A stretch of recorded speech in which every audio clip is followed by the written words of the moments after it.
Bonjour, ici Marc Gagnon de Joomla Vidéo. Alors cette capsule-ci concerne le serveur WAMP. Alors c'est le serveur que nous allons utiliser, Windows, Apache, MySQL, PHP.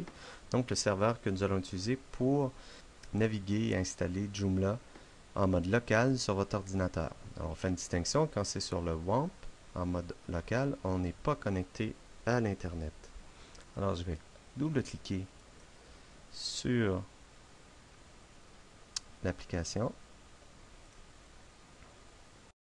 Voyez-vous ce qui arrive? On a vu le petit curseur passer du rouge au jaune, ce qui m'indique qu'il ne fonctionne pas bien. Le serveur est hors ligne. Je vais vous donner tout de suite un petit aperçu. Si jamais votre serveur était en anglais, alors voyez-vous, langage, vous voulez le mettre en français, c'est plus facile, tout est en français. Alors pourquoi ne fonctionne-t-il pas ce serveur?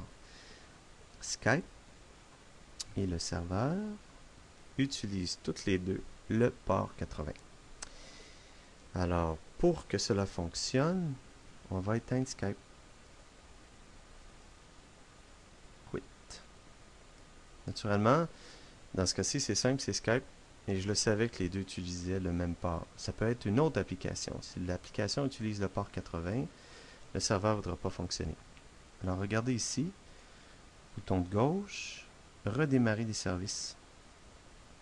On passe du rouge au blanc. Tout fonctionne. La preuve, si je pars mon Firefox et que je m'en vais sur mon local host, tout fonctionne.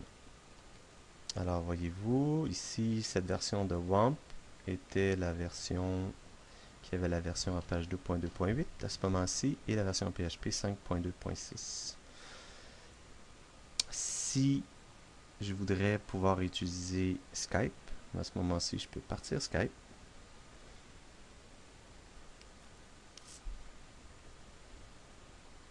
Et Skype fonctionne.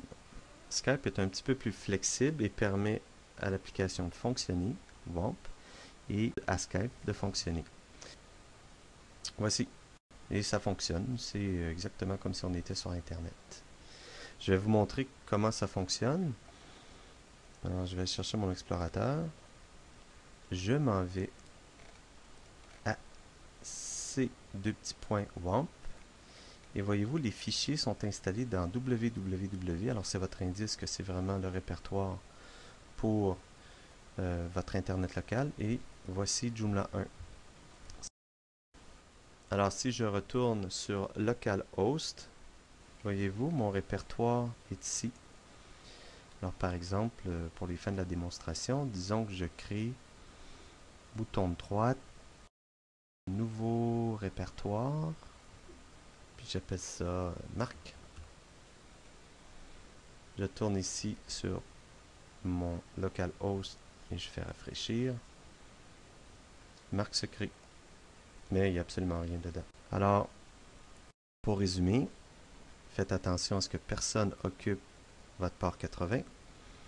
L'adresse est localhost et vous pouvez nommer le répertoire comme vous voulez. Ici Marc Gagnon pour Joomla Vidéo.